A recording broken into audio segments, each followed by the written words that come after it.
Guntur car cinema రచ్చ మామూలుగా లేదు.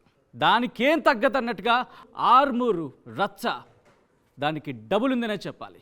అవును, present MLA Paidi Rakesh Reddy versus మాజీ ఎమ్మెల్యే జీవన్ రెడ్డి మధ్య మాటల తూటాలు పేలుతున్నాయి. ఎటువంటి రచ్చ జరుగుతుందో మీరు చూశారు. ఈ నేపథ్యంలో ఒక మినీ యుద్ధాన్ని తలపిస్తుందని చెప్పుకోవచ్చు. పూనకాలు, అవును, దానికి ఏమాత్రం తగ్గదని చెప్పుకోవాలి. ఈ నేపథ్యంలో జీవన్ రెడ్డి వచ్చారు, కౌంటర్ ఇచ్చారు. జీవన్ రెడ్డి ఇచ్చిన కౌంటర్కి ఎస్ సవాల్కి సిద్ధం అంటూ పైడి రాకేష్ రెడ్డి వచ్చారు సమాధానం చెప్తా అంటూ. So let me invite Armoor MLA Paidi Rakesh Reddy. Rakesh Reddy గారు, జీవన్ రెడ్డి వచ్చారు, మాటల తూటాలు కాదు ఏకంగా ల్యాండ్ మైన్సే పేలాయని చెప్పుకోవచ్చు. ఏంటి మీకు జీవన్ రెడ్డికి అంత రచ్చ ఏంటి? రచ్చ దేని గురించి అండి? ప్రజల గురించా? ప్రజల అభివృద్ధి గురించా? అంటే 10 సంవత్సరాలు అతను చేసిన అభివృద్ధి గురించా, లేకపోతే దేని గురించి? వ్యక్తిగత జీవితాల మీద బురద చల్లుకోవడమా? ప్రజలకు ఏది కావాలి? వాడు ఓన్లీ రానా బాహుబలిలో ప్రభాస్ ఇయ్యారు. మీరు కావాలంటే ఆర్మూరు 87 గ్రామాలకు వెళ్ళి అడగండి. ఇప్పుడు ఎవ్వరు అవసరం లేదు. అయితే జీవన్ రెడ్డి వాడే ఉంటాడు కదా, బల్లాల దేవా ఉంటాడు కదా, వాడు బల్లాల దేవా. ఒకవైపు వ్యక్తిగత జీవితాలకు కొద్దిగా రాజకీయాల్లో సంస్కారం ఉండాలి. ఎందుకంటే రాజకీయ జీవితంలో ప్రజల దృష్టి మరల్చడానికి ఇట్లాంటి విషయాలు కరెక్ట్ కాదు. నేను మాట్లాడంటే 100 మాట్లాడతాను, కానీ దానివల్ల ఏమొస్తుంది? ప్రజలకు డబుల్ బెడ్రూమ్ ఇల్లు వస్తాయా? కొత్తగా పెన్షన్లు వస్తాయా? రేషన్ కార్డులు వస్తాయా? 40 సంవత్సరాలు ఉన్న బస్ స్టాండ్ పోయి కొత్త బస్ స్టాండ్ వస్తుందా? లేకపోతే 80 సంవత్సరాల వృద్ధుల బస్ స్టాప్లో పడుకునే ఇల్లు వస్తుందా? కానీ రాకేష్ రెడ్డి గారు ఆయన అంటుంది ఏంటంటే అభివృద్ధి అనేది ఏమీ లేదు, ఆయన అసలు చదువుకోలేదు, చదివింది 8వ తరగతి, ఆయన అభివృద్ధి చేస్తాడంటూ కూడా ఆయన అంటున్నారు.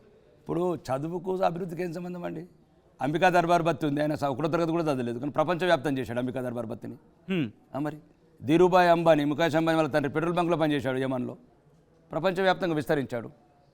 దానికి ఏమైనా ఆయన చదువుకున్నవాడు అరాచకాలు చేయాలనా? చదువుకున్నవాడు దోపిడీలు చేయాలనా? అంటే ఆయన అరాచకాలు చేశాడా జీవన్ రెడ్డి? అరాచకాలు ఒకటండి. ఇప్పుడు ఎలక్షన్ జరిగింది 2023 నవంబర్ 30 నాడు.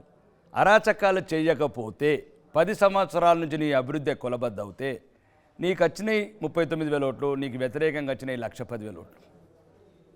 అరాచకాలకి care of address Rakesh Reddy తప్ప తాను కాదని జీవన్ రెడ్డి అంటున్నారు. నిరూపించండి. ఇప్పుడు నేను ఆల్రెడీ ఇప్పుడు ఎమ్మెల్యే అయ్యాను కదా, ఒకవేళ నేను ఏదైనా అక్రమంగా అఫిడవిట్లని మీకు ఉదాహరణకి ఏమైనా తెలియని చెప్పినవి ఉంటే మీకు ఎలక్షన్ కమిషన్. కానీ ఎలక్షన్ అఫిడవిట్లో మీ ఎర్రచంద్రం గురించి ఆయన హైలైట్ చేస్తున్న పరిస్థితి. ఎర్రచంద్రం అంత మీరు లైసెన్స్డ్ అయితే ఎందుకు మీ మీద ఎఫ్ఐఆర్ రిజిస్టర్ అయింది అనేది ఆయన ప్రధాన ఆరోపణ. నేను అదే చెప్తున్నానండి. మీరు కొన్ని సభలలో కూడా లైవ్లో చూడండి, యూట్యూబ్లలో గిట్ట నేనే క్లియర్గా చెప్తున్నాను. నా మీద అక్రమంగా కేసు పెట్టారు, అన్యాయంగా ప్రవర్తించారు. కాబట్టి నాకు ముందు నుంచి సొంతానికి కొద్దిగా నా జీవితం సగం జీవితం నా సొంతానికి ఉపయోగించినాను, మిగతా జీవితం సమాజానికి ఉపయోగం, సోషల్ వర్క్లో ఉన్నాను. అనుకోకుండా జరిగిన దానివల్ల చలో వన్ ప్లాట్ఫామ్, పొలిటికల్ ప్లాట్ఫామ్, రాజకీయ రంగంలోకి వచ్చాను. ఆ రాజకీయ రంగంలో వచ్చినప్పుడే ఆయన ఫోన్ డాటా మాజీ శాసనసభ్యుడు 2023 జనవరి అనుకుంటాను, అతని కాల్ డాటా తీయండి. రైట్. దానికి వెళ్లే ముందు ఇదే ఎర్రచంద్రం గురించి జీవన్ రెడ్డి ఏమన్నారో సార్ చూద్దాం. సో దీనికి సంబంధించి ఆ బైట్, ఇన్ఫాక్ట్ ఆయన ఇదే స్టూడియోలో ఇదే ప్లేస్లో నుంచొని జీవన్ రెడ్డి ఈ రెడ్ శాండిల్ గురించి ఆయన కమెంట్స్ చేశారు. ఒకసారి ఆయన ఏమన్నారు చూద్దాం. ఎర్రచందనం అమ్మిండు, ఎర్రచందనం లైసెన్స్ ఉంది 6 ప్రాంతాల్లో, తమిళనాడులో, తిరుత్తరంలో, ఆంధ్రప్రదేశ్లో, మహానందిలో, దుబాయ్లో, చైనాలో 125 దేశాలు తిరిగిన అన్నాడు. ఎక్స్పోర్ట్ ఇంపోర్ట్ ఎందుకు చూపించలేవు? మరి ఎన్ని చెక్కలు అమ్మినావు, ఎన్ని గంధ చెక్కలు, ఎర్రచందనం చెక్కలు ఏడగొన్నావు, ఏడమ్మినావు? ఆ లైసెన్స్ మెన్షన్ చేయాలి కదా. నీ ప్రాపర్టీలలో, నీ డబ్బులలో, నీ రూపాయిలో చూపించాలి కదా. నీ 6 కంపెనీలు 8 కంపెనీలు చూపించిన 8 కంపెనీలో టర్న్ ఓవర్ చూపించాలి కదా. దానికి కట్టిన జిఎస్టీ చూపించాలి కదా. అవన్నీ చూపించకుండా నేను ఒకటే లైసెన్స్ ఎందుకు రాబోయ్? ఒకటి లైసెన్స్ దాంతో తెలంగాణ ప్రజలకు వచ్చేది ఏంది? తెలంగాణలో ఎర్రచందనం ఉందా? ఉన్న దగ్గర స్మగ్లింగ్ చేసుకొని అమ్ముకున్నావు. 30 ఏళ్ళ తర్వాత వచ్చినావు. 50 ఏళ్ళకి ఆర్మూరు ప్రజలు, అంకాపూర్ ప్రజలు గుర్తొచ్చారు. ఎక్కడైతే తిరస్కరించారో ఆ గ్రామంలో చెట్టు గట్టేసి కొట్టింది మర్చిపోతున్నావా? పడిగల గ్రామంలో ఒక కేసులో, చెప్పరాని కేసులో, ప్రాస్టిట్యూట్ కేసులో పట్టుబడ్డాడండి. కారుతో సహా అద్దాలు బలగొట్టారు. పడిగల గ్రామం పోయి అడగండి. పడిగల గ్రామంలో ఈ మాట వాస్తవమా కాదా? 15 ఏళ్ళు 18 ఏళ్ళు సొంత భార్యను ఎందుకు దాచాడండి వీడు? ఎందుకు దాచవలసిన అవసరం ఉంది? నేను ఒక ఎమ్మెల్యేని, మూడో పెళ్లి చేసుకుంటే నన్ను విలువాలి కదండి, తెలియాలి కదండి, మీ విలేకరులకు తెలియాలి కదండి, లోకల్ మీడియాకి తెలియాలి కదా. చెప్పండి. రైట్. ఆయన ఎన్ని ఆరోపణలు దాంట్లో 2-3 ఆరోపణలు ఒకటి ఉన్నాయి. వినండి. ఆ. నేను పెళ్లి చేసుకుని నీకెందుకు చెప్పాలరా పిచ్చోడా, వీడు పనికిరానోడు, ఇండియాలో ఉండడానికి అర్హత లేదు వీడికి. ఫస్ట్ నేను వ్యక్తిగతం I have rights, fundamental rights, constitution. No, ఎవడు ఎమ్మెల్యే ఎందుకు రావాలి నా దగ్గర? Proof ఒక్క నిమిషం, ప్లీజ్ Yeah, సచిన్. sure. వాడు ఏమన్నాడంటే ఎమ్మెల్యే నాకు చెప్పాలి. ఎవడెవరా నువ్వు ఎమ్మెల్యే? ఎమ్మెల్యేకు పెళ్ళిళ్ళకు వ్యక్తిగత సంబంధం నీవెవడెవరా? ఆడేమంటున్నాడు? ఎమ్మెల్యేకి నాకు చెప్పాలి కదా అంటు. నువ్వెవడెవరా? నీ భార్యకి చెప్పాలా? నువ్వు చేసుకున్నావు చెప్పినావురా నీ భార్య గురించి నాకు? ఏందండి అది? ఆ ప్రశ్న ఏంది? వాడు మాట్లాడడం ఏంది? అది ఏం పద్ధతి లేకుండా నా ఎమ్మెల్యే నాకన్నా తెలియాలంటే ఏంది వీడు? ఏంది కాన్స్టిట్యూషన్ అంటే ఏంది? ఎవడు పెళ్ళని చేసుకుంటే స్థానిక శాసనసభ్యుడికి చెప్పాలా? వేద పనికిరాని మాటలు చెప్పండి. ఇంకో రెండు చెప్పండి. నాకున్న ఫండమెంటల్ రైట్స్ని పెళ్లి చేసుకుంటాను, విడాకులు ఇస్తాను, మళ్ళీ పెళ్లి దాని వ్యక్తిగత జీవితం. నేను ఎవరు మీకు సంబంధించిన వాళ్ళని ఇబ్బంది పెట్టలేదు కదా. రేపు 70 ఏళ్ళ తర్వాత నాకు ఆరోగ్యం బాగుండదు. రేపు ఎవరు సర్వీస్ చేస్తారు? వాళ్ళ బంధువులు వాళ్ళు చేస్తారా నాకు హాస్పిటల్ అంటే? ఎమ్మెల్యేకి ఎక్కడ చెప్తారా పెళ్ళికి మీరు చేసుకున్నారు? మీరు చెప్పారా? చెప్పండి, ఎవరైనా చెప్పారా? మీ స్థానిక శాసనసభ్యుడికి మీరు పెళ్లి చేసుకుని చూపించారా మీ పిల్లలని? మీ పిల్లలని చూపించారా? ఎక్కడ ఇది కొత్త చట్టం? ఇది కల్వకుంట్ల చంద్రశేఖరరావు చట్టమా లేకపోతే కల్వకుంట్ల తారక రామారావు రాజ్యాంగమా తెలంగాణలో? ఇంకొకసారి మాట్లాడితే వ్యక్తిగతంగా బాగుండదు. నేను చెప్తున్నాను. అదే దాంట్లోనే మిమ్మల్ని చిట్టు కట్టి కొట్టారనేటువంటి ఆరోపణ కూడా రైట్. ఇక నేను 10 ఏళ్ళు ఉన్నాయిదారా. వెళ్ళండి, ఇప్పటికి కూడా మీరు అంకాపురం వెళ్ళండి, మా విలేజ్కి వెళ్ళండి. చెట్టు కట్టి కొట్టారా లేదా? ఇది 6 నెలల క్రితం మొత్తం ఇవే కదా ప్రచారాలు చేసింది. 6 నెలల కింద మొత్తం ఈ ప్రచారాలన్నీ యూట్యూబులు, ఫేస్బుక్లు, లైవ్లు, ఊరూరు వాట్సాప్ గ్రూప్లో ఇవే కదా తింపింది వీడు. మరి కట్టిన వాళ్ళకి 3000 ఓట్లు ఎందుకు ఎత్తారు నాకు? రాకేష్ రెడ్డి గారు, మీరు కట్టలేదు, మీకు ఎటువంటి ఇబ్బంది పెట్టలేదు అనడానికి సాక్ష్యాలు చూపించగలరా? అలాగే ఉండదని ముందు చూపించాను కదా. ఇప్పుడు నీకు ఏదో తెలియని కాల్చి బట్టేశాను నీ మీద అంటే ఎలా అండి? వెళ్ళండి, అంకాపురం వెళ్ళండి, నా విలేజ్కి వెళ్ళండి. కట్టేశారా లేదా? మరి ఇంత ఆదరణ ఎందుకు? జీవన్ రెడ్డి ఎందుకు ఆరోపణ చేశారు? అనండి, వాడు పిచ్చోడు, వాడు పాగలేండి, ఎర్రగడ్డ కూతురు డ్రగ్స్. వాడు ఏం మాట్లాడుతున్నాడు? ఎవడైనా పెళ్లి చేసుకుంటాడు ఎమ్మెల్యేకి చూపిస్తాడు. వాడు ఏ క్లాస్ అవుతున్నాడు చూసిన?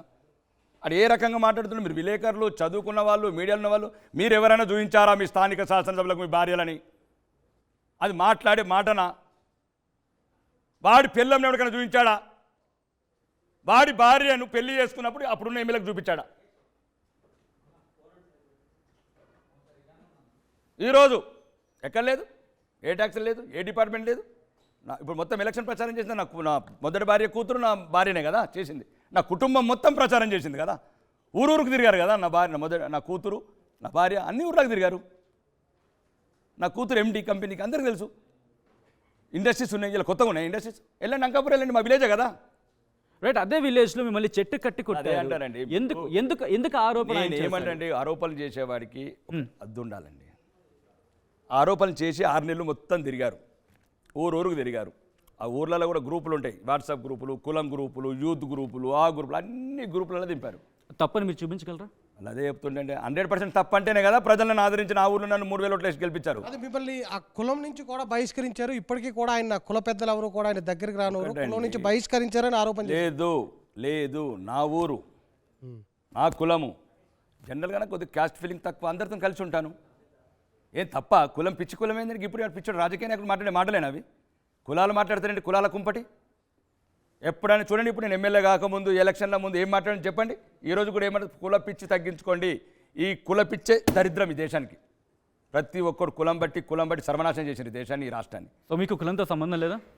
కులం అనేది ఒకటే అండి. మీరు ఏం మాట్లాడతారు మనం అనుకోకుండా అంటే ఈ కుల పిచ్చి వదిలేయాలి అంటున్నారు. మీరు తెలిసి పుట్టారా కులంలో? కోరుకొని పుట్టావా? మీరు కోరుకొని పుట్టారా? మీ కులం ఏదో నాకు తెలియదు. మీరు కోరుకొని పుట్టారా? ఎవరైనా కోరుకొని పుట్టారా? మీరెవరైనా కోరుకొని పుట్టారా? ఒకటి సచిన్, కుల వ్యవస్థ అనేది వేలాది సంవత్సరాలుగా భారతదేశంలో అది వేళ్ళునికిపోయింది. దానివల్ల ఒకప్పుడు అది ఎందుకో చేసే వృత్తులను బట్టి, కుల వృత్తులను బట్టి ఏదేదో ఆ రకంగా అప్పుడు ఎందుకు చేశారు, ఏంటి చేశారు, అది పెడదోవన పట్టింది. ఇప్పుడు కులాల వారిగా చిన్న చూపు చూడడము, రకరకాల ఇబ్బంది నాకు చిన్నప్పటి నుంచి నచ్చేది కాదు. మా అమ్మ చనిపోయినప్పుడు నాకు అందరు పాలిచ్చారు. దళితులు ఎక్కువ పాలిచ్చారు, నాకు దళితులు, బీసీ కులస్తులు ఎక్కువ పాలిచ్చారు. కాబట్టి నాకు చిన్నప్పటి నుంచి ఆ కుల అనేది బయటలోకి వెళ్ళిపోయింది. అవును, మరి పుట్టినప్పుడు పేరు పెడతారు, ఆచార్య అని పెడతారు వాళ్ళ కులాలకు. అదే ఉంటాయి కదా, విశ్వకర్మ. కొందరు కమ్మస్, చౌదరీస్ అని పెట్టుకుంటారు, కొందరు రావుస్ అని పెట్టుకుంటారు. కులంలో ఉంటారని పెట్టుకుంటారు. ఇప్పుడు రానడానికి అది కూడా తగ్గింది. ఇప్పుడు నాకు కొడుకు లేదు, రేయాన్ష్ అని ఉంది, రెడ్డి తీసేసాము. నా కూతురుకుంది మళ్ళా తప్పేం సుచరిత రెడ్డి అని అంటే కుల వ్యవస్థ అనేది ముఖ్యం కాదండి. ఇప్పుడు రాజకీయ ఆర్మూర్ రాజకీయ కులము నాయకులు అనేది మీకు దరిదాపులో ఉండడం అంటారు. ఉండకూడదు కూడా, ఉండకూడదు. మీరు కావాలంటే నిన్న కొన్న స్పీచ్లలో చూడండి, ఎలక్షన్ ఎమ్మెల్యే అయినా చూడండి, అండ్ అయితే నేను కొత్త క్రియేట్ చేయను. కాకపోతే మీరు స్పెషల్గా టీం పంపించండి. మీ ఎమ్మెల్యే గారు ఎప్పుడైనా కుల పిచ్చి ఉందా, కులం గురించి ఎప్పుడు ఏం మాట, ప్రతి దగ్గర కంపల్సరీ చెప్తాను, కుల పిచ్చి తగ్గించుకోండి.